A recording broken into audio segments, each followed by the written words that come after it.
지난번 제가 그 룻기서를 마무리하고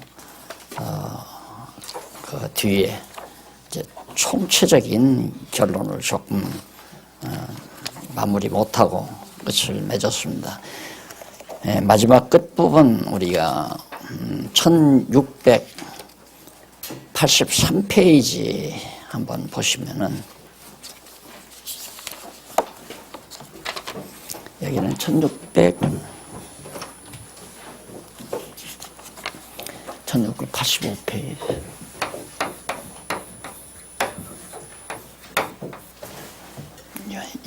한 장 뒤로 넘겨서 83페이지 보시면은 이제 그 마지막에 베레스의 계보를 따른 오베스 손자로 다윗이 출생한 내용을 저는 말씀을 드리고 마무리했습니다.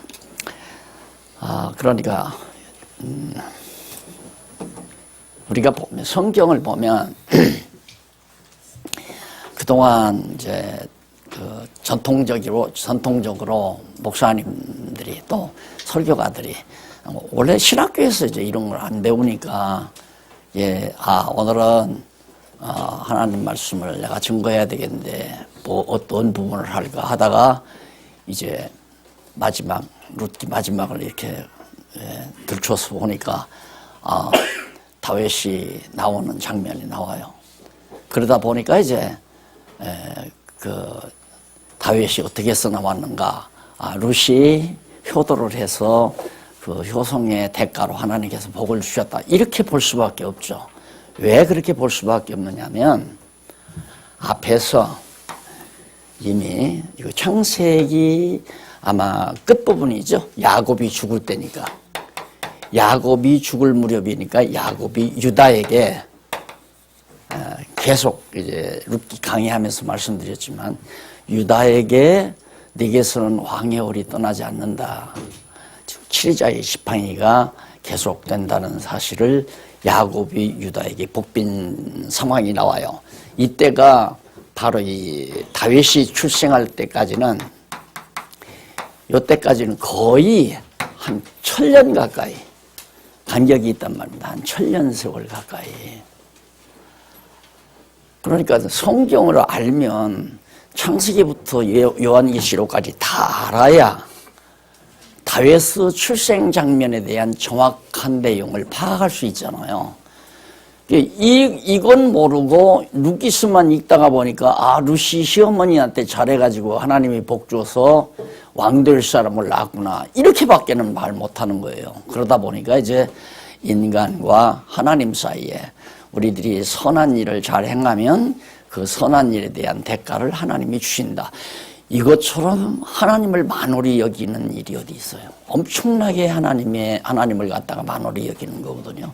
하나님은 인간의 어떤 행위 여하에 따라서 당신의 뜻을 실천해 가는 게 아니라 창세 전부터 벌써 완전히 이 계시 세계를 다 완전히 세팅해 놓으시고 몇 년 후에 어떻게 하시고 누구를 보내고 어떻게 해서 여호와 하나님 살아계심과 그의 속성을 계시해야 되겠다고 하나님이 다 창세 전에 작정을 해놓고 섭리해 가시는데 그동안까지의 모든 교사들은 신학교에서부터 성경을 안 가르치니까 왜 성경은 가르칠 수가 없는 게 뭐가 뭔지 모르니까 그러니까 그냥 적당히 알아서 하라 그거예요. 목사 만들어 줄 테니까 네가 가서 성경 읽고 적당히 가르치면 된다. 이런 식이란 말입니다. 그러다 보니까 그동안 종교개혁 이후 500년 동안도 그런 식으로 가르쳤잖아요. 그런 식으로 가르치다가 참 어떻게 하나님께서 엄청난 복덩어리를 호박이 넝굴째 굴러들이는 이 복을 우리들이 받아가지고 보니까 생소하잖아요. 과거에는 전혀 알지도 못했고 누가 말해주지도 않았던 얘기들을.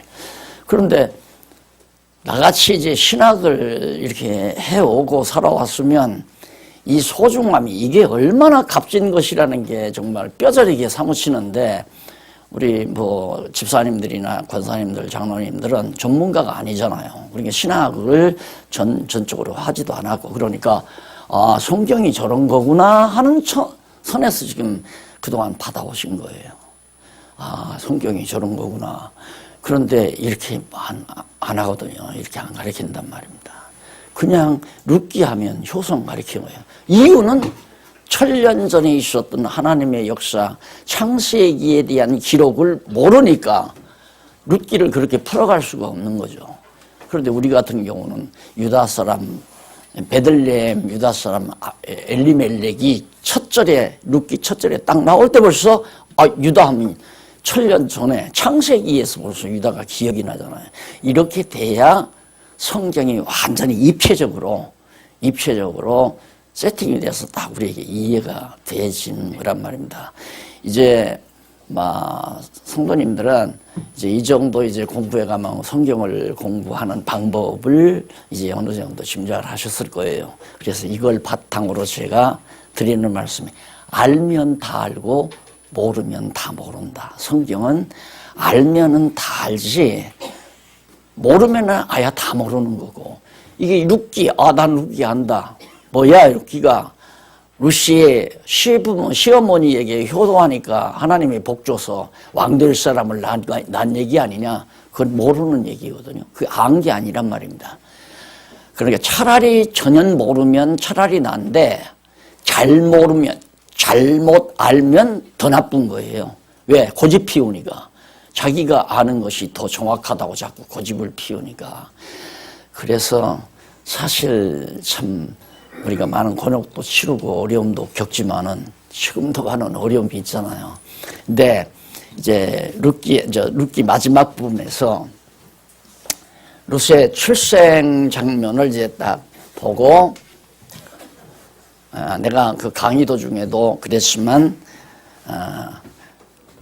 룻이 그렇게 효성스럽게 착하게 살았기 때문에 하나님이 룻을 복을 주어서 다윗을 낳게 했다는 건 전혀 아니란 말입니다.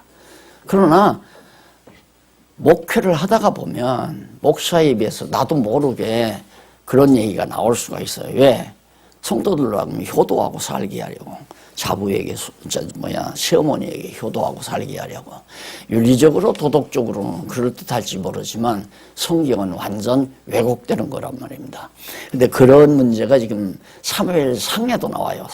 사무엘 초두에도.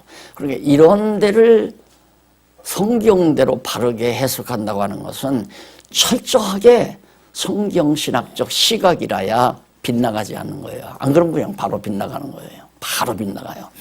자, 그러면, 우리가 이제 룻기를 공부해서 일단은 다윗 왕국 설립 준비가, 다윗 왕이 될 사람이 출생했잖아요.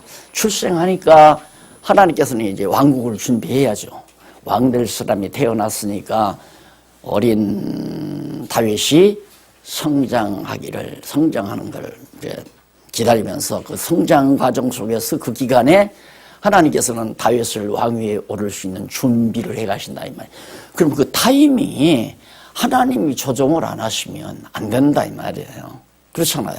준비 기간을 하나님은 딱 정해 놓으시고 룻으로 하여금 다윗이 정확하게 그 시기에 태어나서 준비 다 된 다음에 바로 다윗이 왕위에 올라가야 되잖아요. 이것이 역사예요. 역사는 시점이 매우 중요하거든요. 시간도 중요하고 공간도 중요하고 역사라고 하는 건, 그러니까 다 하나님께서 때를 다 주관하시는 하나님이라는 것. 날 때가 있고 죽을 때가 있고 전도서에 나오잖아요. 모든 때를 하나님이 다 주관해 가신다. 이렇게 해서 역사를 시작해 가시는데, 자, 이제 다윗 왕 될 사람이 태어났으니까 다윗 왕국을 준비해 가는 과정. 여기 보면 이제 다윗 왕국의 준비가 마지막 사사의 등장이에요. 그러면 이런 논리체계가 필요 없죠. 성경 신학이 아니면 이런 논리체계가 필요 없어요. 뭐냐면, 사무엘상가는 사무엘상 1자부터 7자까지는 마지막 사사 등장, 그러면 마지막 사사 등장 이럴 필요도 없이 사무엘의 생애 그러면 돼요. 그게 내용분해란 말입니다. 내용분해. 의미 분석이 아니라 내용분해하면 이런 것도 다 필요 없이 그냥 1장부터 7장까지를 사무엘의 생애 그러면 전혀 틀린 게 아니죠. 성경 자체를 보면 전부 사무엘의 생애 내용이 기록되어 있으니까 아주 단편적으로 잘 되어 있잖아요. 그러나 이렇게 앞에 벌써 상위 주제에 다윗 왕국 준비란 말을 해놓은 것은 왜 사무엘이라는 인간이 태어나서 성장을 해가지고 하나님께 부름을 듣는가 그거에 대한 의미가 바로 여기에 나오잖아요.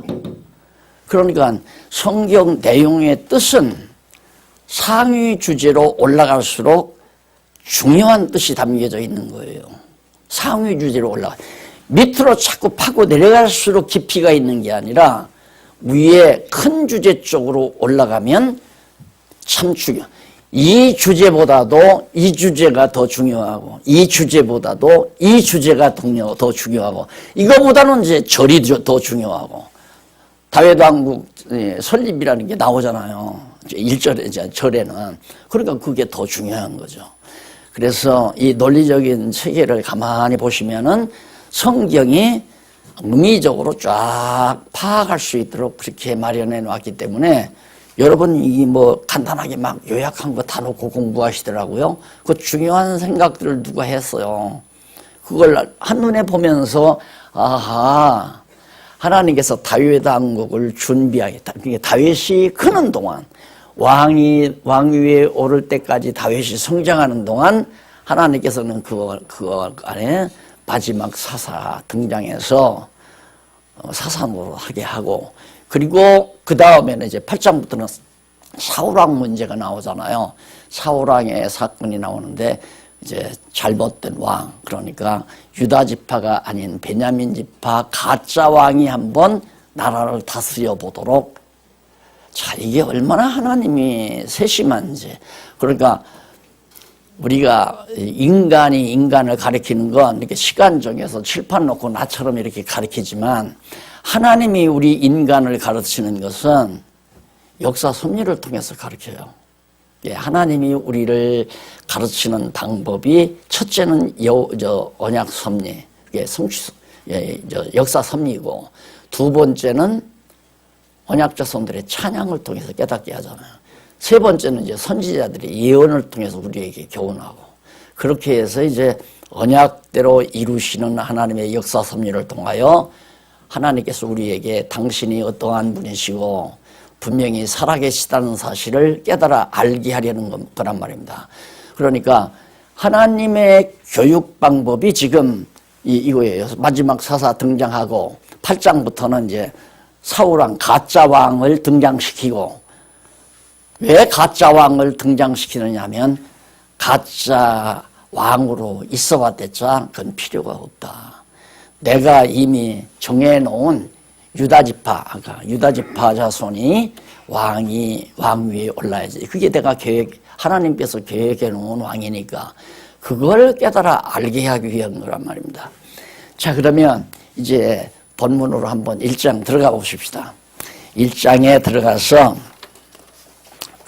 1686페이지 1절로 8절에 보면 엘가나의 두 아내 브닌나와 한나 사이에 불화가 있게 됩니다.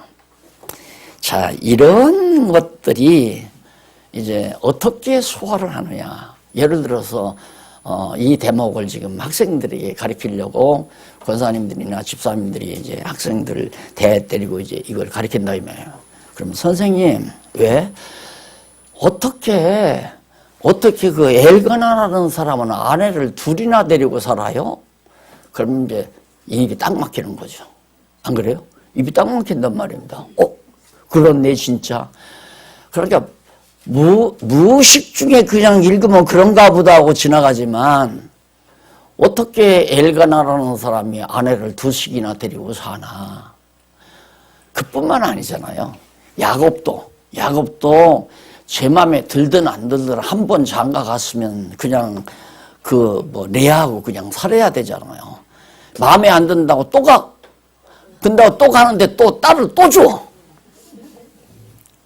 그런 일들이 정말 우리가 신학적으로 정리가 안 되면 전혀. 그래 앞에서도 말하는 거죠. 앞에서 룻기에도 룻이라는 여자는 젊지 않아요. 모함 여자인데. 그런데 보아스는 이미 나이 많아요. 늙었단 말이에요. 나이 많은. 그럼 나이 많은 보아스하고 젊은 친척의 며느리하고 같이 살아가지고 아들 낳는다는 건 우리 사회로서는 용납이 안 되는 거죠. 우리 사회로서는. 너뿐만 아니라 다윗 때 가도 마찬가지. 다윗 때 가도 다윗이 남의 남편 죽이고 아내 얻어다가 애기 낳잖아요. 근데 그 낳은 아들을 이스라엘의 왕으로, 솔로몬 왕으로 하나님이 책봉한단 말입니다.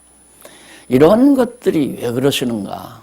그래서 앞에 그 룻기에 보면 베레스가 세라를 낳고 세라가 오벳을 낳고 그런가요? 거의 베레스의 세계는 이러하니라 하고 베레스는 헤스로를 낳고 헤스로는 람을 낳고 람은 아미나답을 낳고 아미나답은 나손을 낳고 나손은 살몬을 낳고 살몬은 보아스를 낳고 보아스는 오벳을 낳고 그러는데 여기는 바로 보아스는 오벳을 낳고 그러잖아요. 근데 마태복음의 첫 절에 가면 그냥 그렇게 보아스가 오벳을 낳고 그러잖아요. 누구가 들어가요? 누구에게서? 보아스는 누구에게서? 네, 룻에게서. 그래서 유대인들이 지금 이런 신약 성경에 이런 부분을 빼고 싶어가지고 창피하다 이거예요. 자기네들의 족보가. 우리나라도 그러잖아요. 돈 벌면 족보부터 고치잖아요. 뭐 3대적 조상들이 4대 조상, 초보도상 것들 다 이렇게 정리하고 깨끗하게 그렇게 돈 줘서 다 만들어가는 것처럼 유대인들이 자기들이 조상인데 오벳이 아니라 보아스가 룻이라는 이방 여자 룻에게서 오벳을 낳았다. 이런 부분이 안 좋아가지고. 그러면 왜 신약 성경에서 구태여 그 족보를 말하면서 룻이라는 여자를 왜 집어넣고 유다는 또 며느리 다말을 집어넣잖아요. 또 기생도 들어가죠. 기생 라합도 들어가잖아요. 기생 라합도 들어가고 또 시아버지를 유혹했던 다말도 들어가고 이방 여자인 룻도 들어가고. 그 이유가 정확하게 말하면 그게 예수님의 혈통 아니에요. 예수님께서 낳으시는 혈통. 인간의 모든 추악하고 더러운 죄를 다 예수님이 입고 나오신다 이 말이에요. 우리의 죄를 대신해서 입고.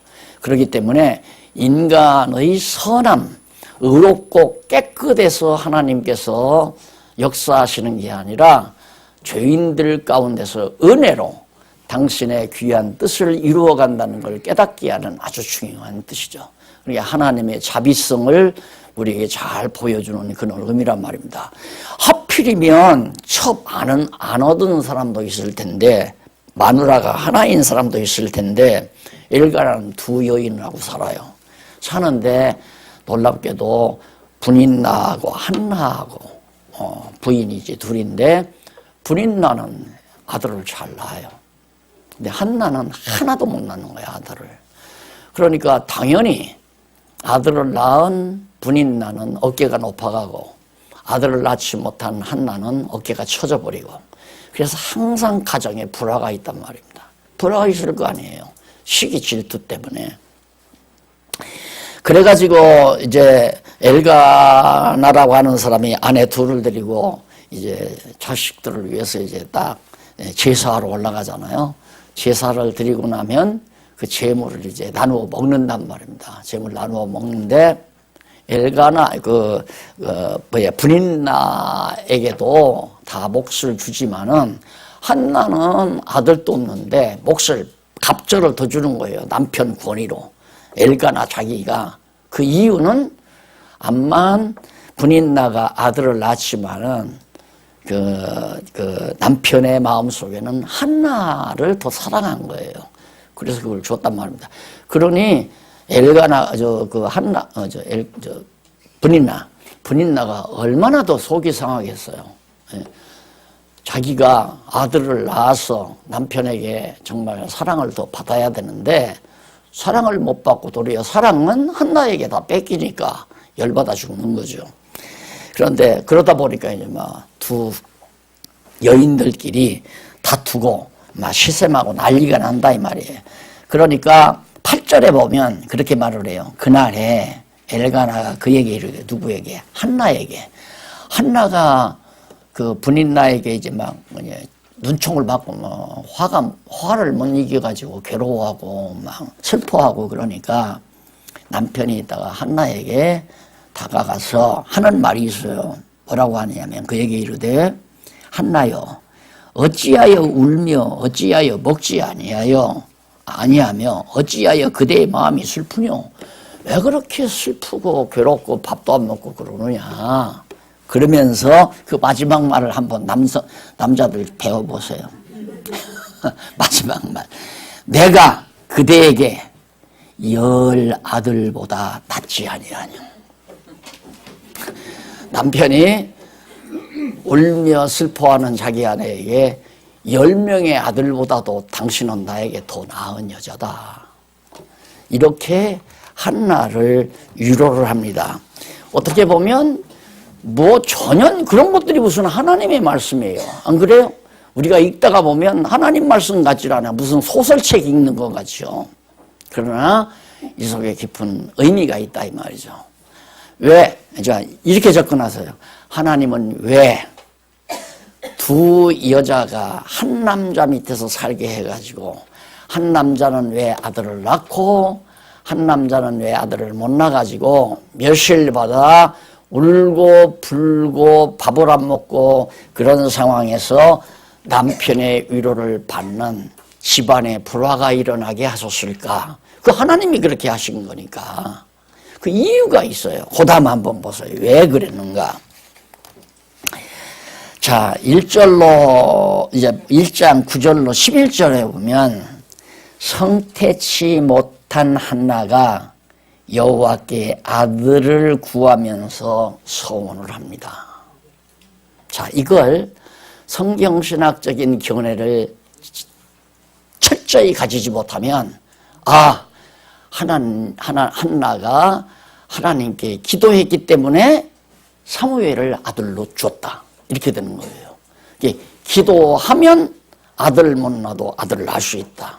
그래서 기도는 만능이다. 이런 말들을 아마 많이 들어보셨을 거예요. 근데 그게 아니거든요. 하나님께서 한나에게 아들을 낳지 못하고 구박받고 소름을 당하게 한 이유는 하나님께서 하나님 앞에 구하도록 소원을 주어서 아들 낳기를 소원하도록 소원을 주어서 기도하게 하신 거란 말입니다. 이게 성경신학적 해석이에요. 맞잖아요. 예? 그러니까 하나님이 주권자가 되셔서 하나님의 계획대로 그러면 예를 들어서 두 아내를 데리고 사는데 분인나도 아들을 낳고 한나도 아들을 낳고 그러면 한나가 하나님께 기도하겠어요? 안 하겠어요? 안 하죠. 네 아들이 이쁘냐? 내 아들이 이쁘냐? 너는 고대가 네 아들은 고대 보냈냐? 내 아들은 서울 법대 보냈다. 이러고 살 거 아니에요. 필요 없는 거예요. 그래야 하나님께서는 당신의 뜻을 이룰 때 일단 추락시켜버려요. 확 추락을 시켜버려요. 그래서 올려놓는다 이 말입니다. 누가 하게 한 것을 알게 하려고. 하나님께서 하게 하신 것을 알게 하려고. 한나가 기도 안 하죠. 그러니까 기도가 영의 소욕과 육의 소욕 이 두 가지 기도가 있어요. 육신의 소욕은 자기 욕심을 채우기 위해서 하는 기도죠. 영의 소욕은 하나님의 뜻을 위한 기도고요. 그런데 이런 것을 이제 이렇게 잘 생각하는 게 굉장히 명상하는 게 매우 중요해요. 그러면 영의 소욕만 이루어주고 육의 소욕은 안 이루어주는가? 육신의 소욕도 이루어줄 수 있어요. 그런데 이 육신의 소욕은 이루어주면 방향이 어디냐면 돼지우리 쪽이라고 생각을 하시면 돼요. 맞죠? 아버지 내 재산 태주세요. 구하니까 아버지가 두 말 없이 태줬어요. 어디 가라고? 어디 가라고? 돼지우리 가라고. 그러니까 아야 이런 것을 알면 육신의 욕심을, 육의 욕심을 구할 마음이 없죠. 왜? 이런 말씀을 하나님께서 깨닫게 해서 마음속에 나는 육신의 욕심은 구하지 않을래. 이렇게 하나님이 내 마음을 주관해 가시니까 육의 욕심을 구하지 않아요. 그러나 영의 욕은, 영의 소욕은 성령께서 나로 하여금 감동해서 구하게 만들어서 이루어 주신다. 영의 소욕은 반드시 이루어져요. 이루어지는 시기는 차이가 있지만은 이건 하나님께서 성령 감동으로 기도하게 한 거기 때문에 영의 소욕에 대한 기도는 반드시 이루어진단 말입니다. 그런데 기도 중에 영의 소욕도 있고 육의 소욕도 있을 수 있어요. 그 대표적인 기도가 예수님께서 할 수만 있으면 이 쓴 잔 내게서 떠나게 해주세요. 그건 육신의 소욕이에요. 그렇죠? 그러나 내 뜻대로 마옵시고 아버지 뜻대로 하시라는 기도는 그건 영의 소욕이죠. 하나님의 뜻대로 한 거란 말입니다. 그러니까 결국에는 하오나 내 뜻대로 마옵시고 아버지 뜻대로 하옵소서. 그래서 혹시라도 우리가 성경을 잘 몰라가지고 미숙해서 하나님 앞에 기도하고 영의 소욕과 육의 소욕을 번번이어서 기도했다고 생각할 때는 가장 좋은 기도 한마디 내가 일러드렸잖아요. 내 뜻대로 하지 마옵시고 아버지 뜻대로 해주세요. 내가 당장 병이 나서 1년을 고생하는 일이 있다 할지라도 그것이 하나님의 뜻이라면 달게 병으로 1년을 고생하겠나이다. 이런 각오를 가지고 우리가 기도할 줄 알아야 한단 말입니다. 그러니까 한나가 아들을 달라고 기도한 것이 단순한 욕심이 아니에요. 왜 욕심이 아닌가? 하나님께서는 이미 다윗 왕국을 세우려고 작정해 놓으셨잖아요. 다윗 왕국을 세우려고 하는데 그 준비 과정에서 일단은 마지막 사사 사무엘을 등장시켜가지고 지금 사사 시대를 7장까지 보내게 하시려는 계획이 지금 있다 이 말입니다. 그렇게 사무엘이 태어나야 될 거 아니에요. 그러니까 아들 잘 낳는 분인나가 낳은 아들 중에서 사사를 세우면 아유 그 분인나 여자 어떻게 꼴 보겠어요 엄마. 예? 혼자 잘난 척하고 우쭐대면서 하나님의 은혜는 망각하고 제 잘난 척하고 하나님이 그렇게 안 하시거든요. 철저히 하나님의 은혜로 되시는 줄을 깨닫게 하기 위해서 아이를 아예 못 낳게 만들어 버리잖아요. 한나를.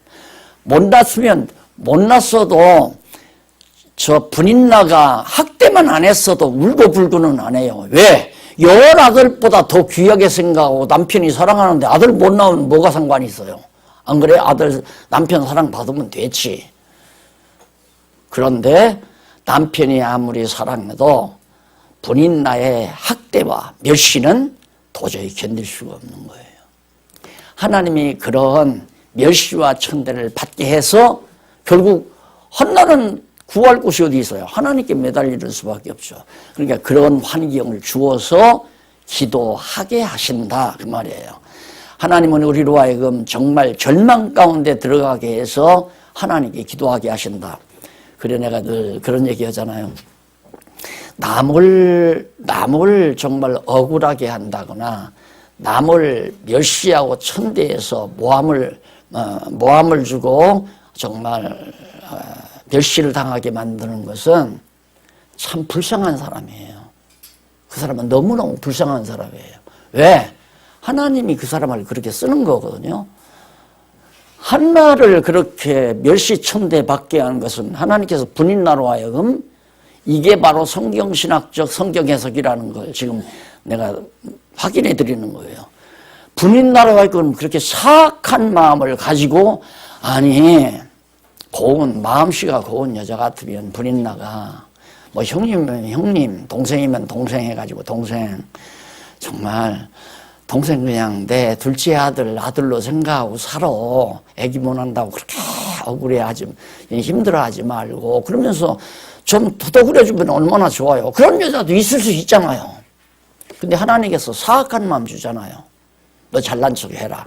그리고 한나를 멸시하고 한나를 막 천대 그렇게 해라. 그러니까 그런 마음을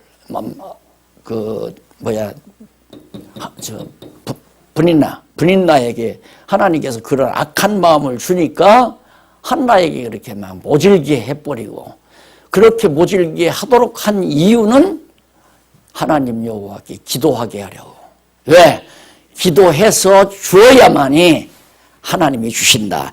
그래서 뒤에 거기 보면 구하면서 서원을 하잖아요. 하나님 나에게 사무엘을 주면 온전히 하나님께서 쓰시는 사람으로 내가 아들을 드리겠습니다 라고 소원하는 내용이 나오거든요. 바로 이 장면을 하나님께서 연출하기 위해서 엘가나라는 사람에게 두 아내를 얻게 했고, 두 아내 중에서 하나는 아들을 낳고 하나는 아들을 못 낳게 하고, 이렇게 강의해 나가면 한 장도 못해요. 그래서 지금 표본으로 내가 하나 이 부분은 설명해 드리는 거니까 앞으로 꼭 성경을 하나님 중심으로 모든 것 다 여호와 하나님께서 꼭 이 강의가, 자 거기 보세요. 여기는 이제 여호와 하나님을 맨날 앞부분에서 나왔기 때문에 여호와 하나님을 반복을 안 했는데,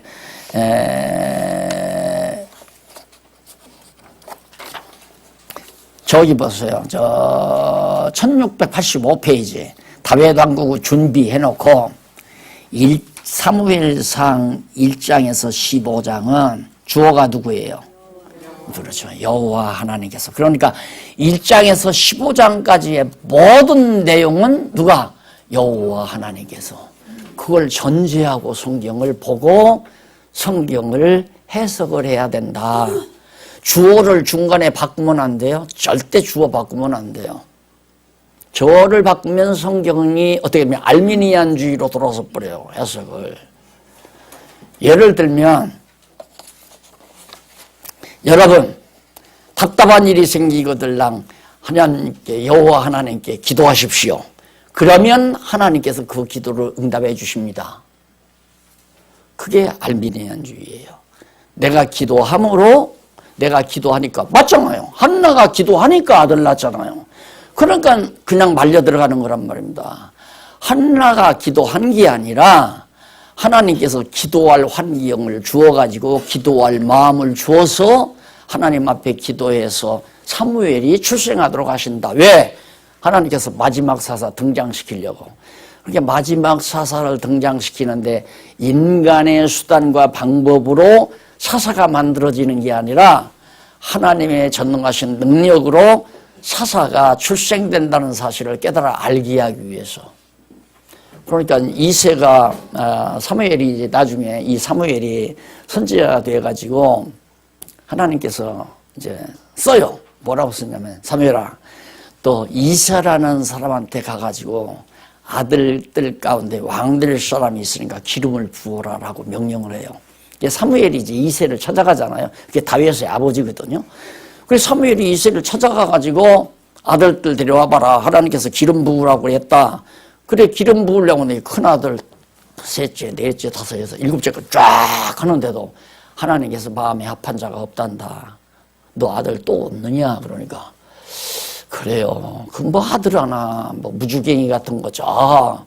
뭐 들판에 가서 지금 양머리 먹이고 있는데 그거 하나 있기는 있습니다. 그러니까 한번 데려와 봐라. 못난이죠, 다윗이.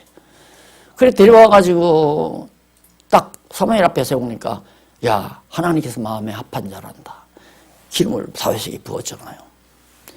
그러니까 철저히 하나님께서 당신 계획이 이루어지는데 인간 생각으로는 된다. 저 사람이 될 거다. 이세 아들 가운데 제일 큰 아들을 시켜야죠. 기왕이면 잘생기고 천열매고 그러니까 큰 아들한테 기름을 붓는 게 당연하잖아요. 인간의 생각과 계획을 완전히 뛰어넘게 만들어요. 왜? 인간의 계획대로 안 된다. 이걸 깨닫게 하기 위해서. 내 계획대로, 내 뜻대로 만사가 이루어진다는 걸 깨달아 알기 위해서. 그래서 여기도 성태치 못한 자가 하나님 앞에 엎드려서 이제 기도를 하는데, 그 한번 기도는 읽어보십시다. 그들이 실로에서 먹고 마신 후에 한나가 일어나니 때에 제사장 엘리는 늙은 제사장이 있어서요. 여호와의 전문설주 곁 그 의자에 앉았더라. 한나가 마음이 괴로워서 여호와께 기도하고 통곡하며 서원하여 가로되 만군의 여호와여 만일 주의 여종의 고통을 돌아보시고 나를 생각하시고 주의 이 여종을 잊지 아니하사 아들을 주시면 하나님께서 나에게 아들을 주시면 내가 그의 평생에 그를 여호와께 드리고 삭도를 그 머리에 대지 아니하겠나이다. 그래서 그 사무엘 이러고 기도하는 사진 그림 봤죠? 소녀처럼 입장한 소녀. 그게 사무엘이에요. 머리에다가 삭도를 안 대가지고 머리가 길어 고불고불 머리 길잖아요. 그렇게 그려놓은 건데 절대 머리 깎지 않고 그 서원의 증표니까 깎지 않고 내가 이 사무엘을 하나님께 드리겠습니다 하고 서원 기도를 했어요. 자, 그리고 나서 1장 12절로 18절 보니까 넘어가서 90페이지 성태치 못한 한나가 엘리에게 변호하고서 위로를 받습니다. 그러니까 아이를 잉태하지 못한 이 한나가 그가 여호와 앞에 오래 기도하는 동안 처음에는 울고불고 했지만 이제 한나가 오래 기도하다 보니까 나중에는 울고불고가 아니라 사람이 들릴까 말까 입만 딸싹딸싹 하는 거예요. 계속 하나님께 기도를 하는데 그러니까 엘리가 저 여자가 돌았나 이렇게 생각할 거 아니에요. 뭐 저렇게 오랜 동안 저러나 해가지고 엘리가 물어봤어요. 물어보니까 엘리가 그에게 14절 나오죠. 14절에 엘리가 그에게 이르되 네가 언제까지 취하여 있겠느냐. 너 아무래도 술 취한 거 아니냐. 뿍뿍 입만 따삭따삭하고 있으니까. 그러니까 그게 아니라 내가 성태치 못한 여자인데 하나님 앞에 아들 하나 주시면 내가 이 아들을 하나님께 드리겠다고 소원하면서 내가 이렇게 아들을 구하는 겁니다. 그러니까 엘리에게 딱 변호하고 나서 엘리가 하나님께서 내 소원을 들어줄 것을 얘기하면서 위로를 해줬습니다. 그리고 나니까 19절로 20절 이쪽 왼쪽 보세요. 오른쪽. 19절로 20절 보면 한나가 남편인 엘가나와 동침하여 아들 사무엘을 낳잖아요. 낳지 못했던 그동안 엘가나가 한나를 사랑하지 않은 것도 아닌데 아무리 사랑해도 안 난다 이 말입니다. 그러면 우리는 이렇게 생각할 거예요. 이렇게 한나의 경우는 물론 하나님의 능력으로 낳지만은 내가 낳은 딸이나 자식들은 이건 하나님의 능력이 아니라 내 재주로 낳았다. 그렇게 생각할 수도 있죠. 우리들이. 그냥 자연현상에 의해서 부부가 살면서 자녀들을 낳았으니까. 근데 그것도 역시 인본주의예요. 그러니까 내가 늘 그러잖아요. 항상 우리는 왜로 시작을 하고 왜. 이건 어떻게. 영은 왜. 영의 생각은 항상 왜로 출발을 해요. 하나님께서 내 자녀 둘을 왜 주셨을까? 아들, 딸을 왜 나에게 허락하셨을까? 그런데 이 왜로 출발하지 않고 어떻게로 출발하면 아들, 딸 둘인데 어떻게 할까? 아들은 판사 만들고 딸은 변호사를 만들어야 되겠다. 어떻게로 출발하면 바로 그거예요. 이게 왜로 출발? 왜? 여기 아들, 딸 다 있잖아요. 왜? 하나님께서 왜 아들, 딸을 주었을까? 왜 자녀들을 주었을까? 너무 간단하죠. 대답은 항상 듣는 얘기니까. 여호와 경외하기를 배우게 가르치게 하려고. 너희들은 자녀들에게 여호와 경외하기를 가르쳐라. 신명기 앞부분에 나오잖아요. 여호와 경외하기를 가르치게 하려고. 그런데 왜 지금 내가 왜 안 가르치는가?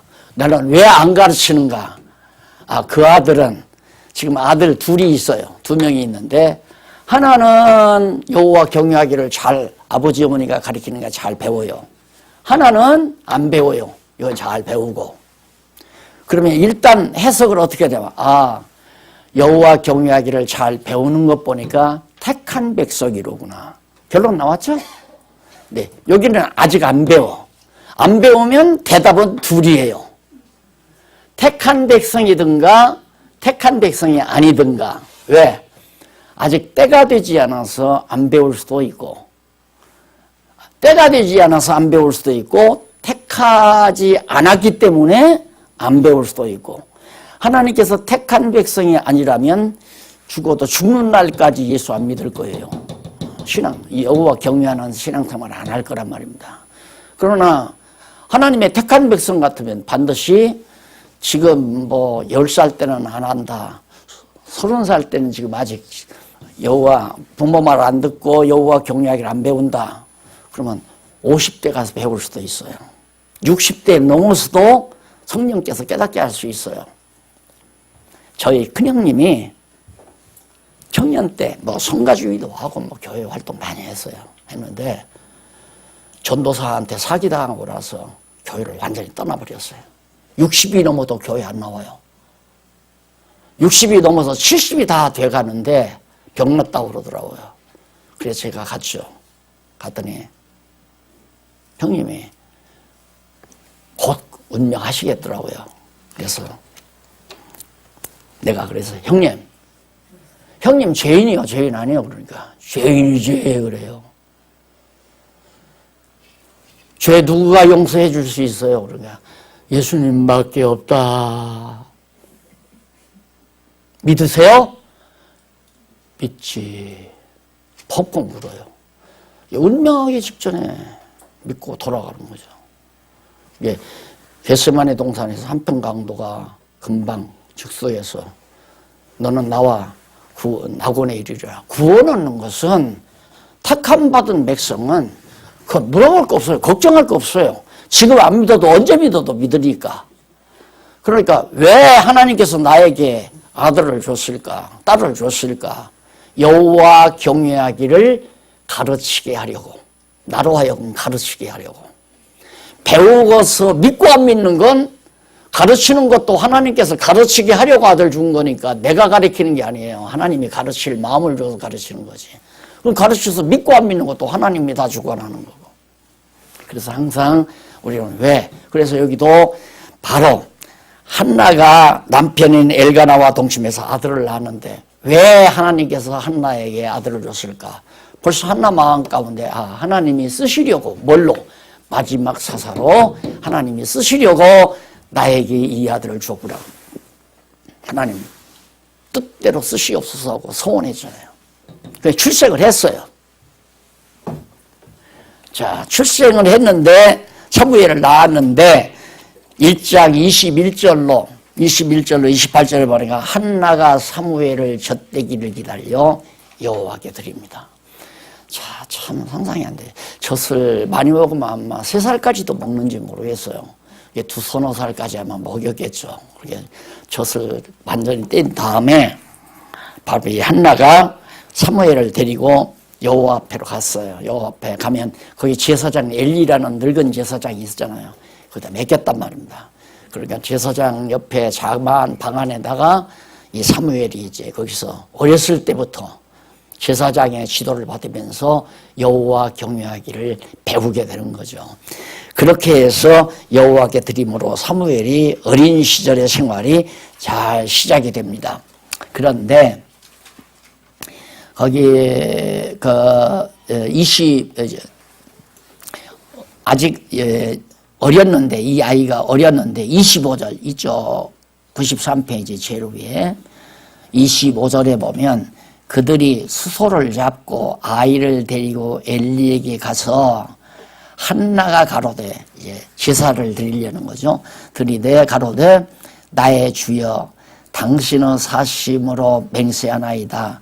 나는 여기서 나의 주 당신 곁에 서서 여호와께 기도하던 여자입니다. 과거에 내가 기도하던 여자 알지 않습니까? 그게 날들어 취했다고까지 책망하고 근데 바로 그 여자입니다. 그런데 27절 이 아이를 위하여 내가 기도하였더니 여호와께서 나의 구하여 기도한 바를 허락하신지라. 자, 그러니까 성경 구절 요 부분만 딱 읽게 되면 봐라, 기도하니까 아들 주지 않았느냐. 그러니까 여러분들이 못 받는 것은 기도를 안 했기 때문이다.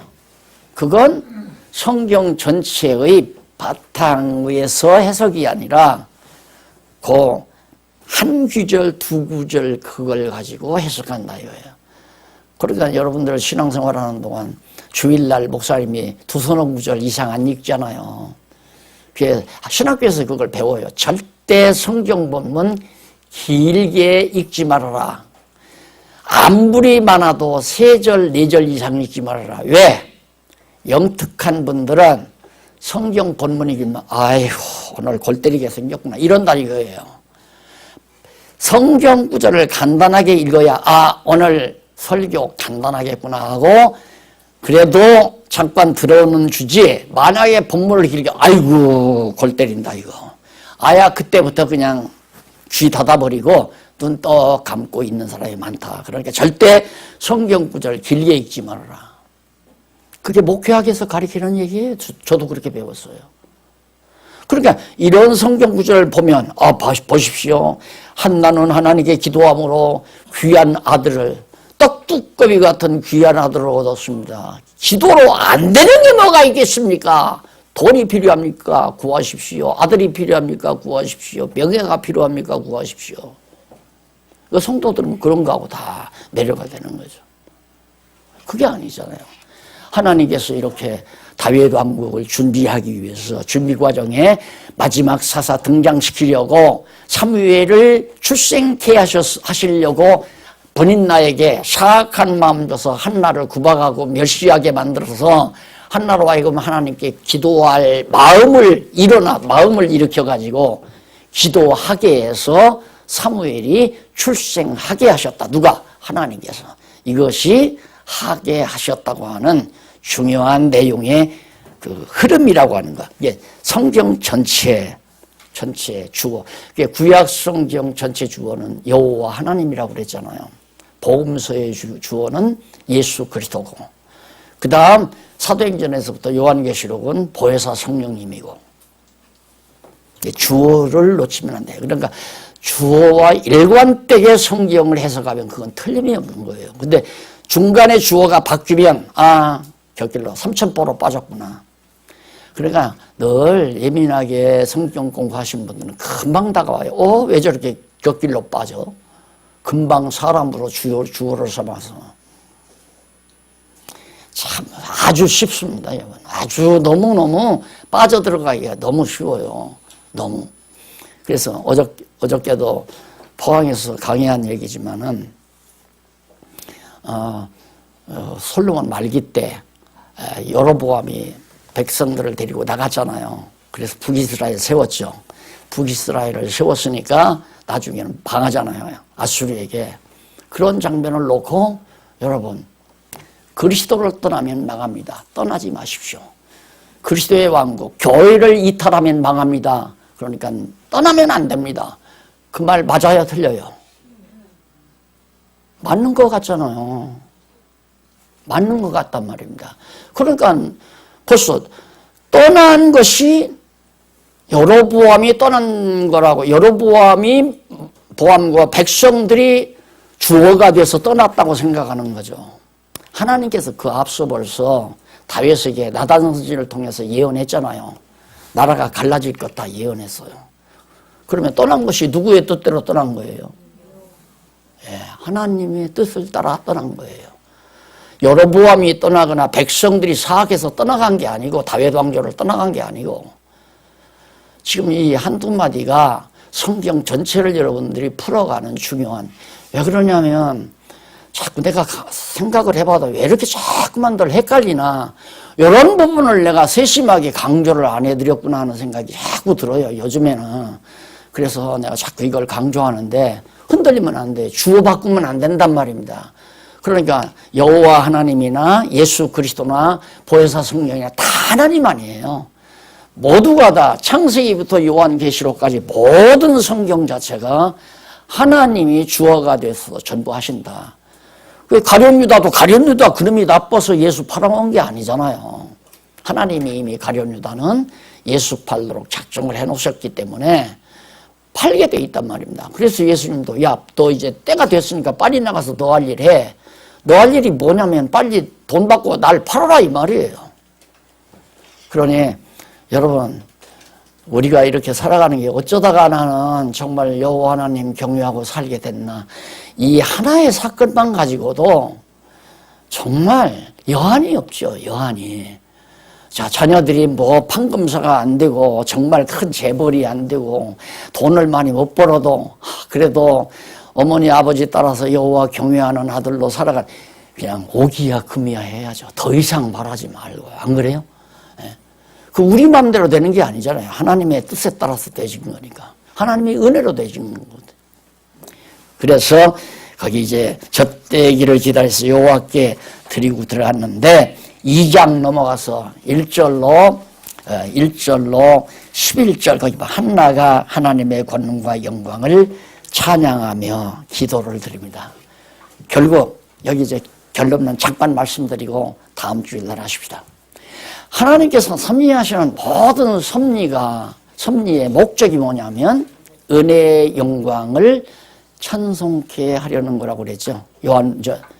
에베소서에 보면 왜 하나님이 만세전에 우리를 택했을까?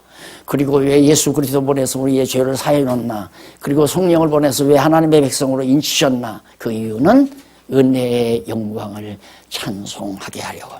마찬가지로 한나도 왜 아기를 못 낳게 했나? 그리고 왜 울고 불고 멸시를 당하게 했나? 여호와 하나님 찬송하게 하려고. 확실하죠? 예. 지금 우리가 누구에게 멸시와 천대를 당한다 걱정할 거 하나 없어요.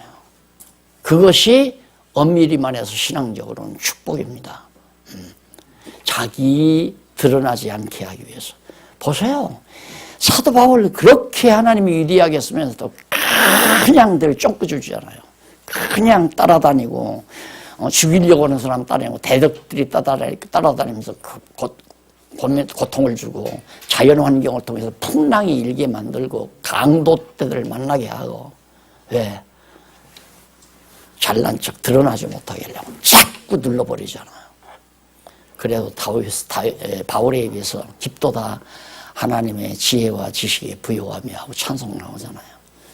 문제는 우리 입에서 찬송이 나오게 하시는 하나님의 섭리 방법을 또 한 번 여기에서 우리들이 정리를 해보았습니다.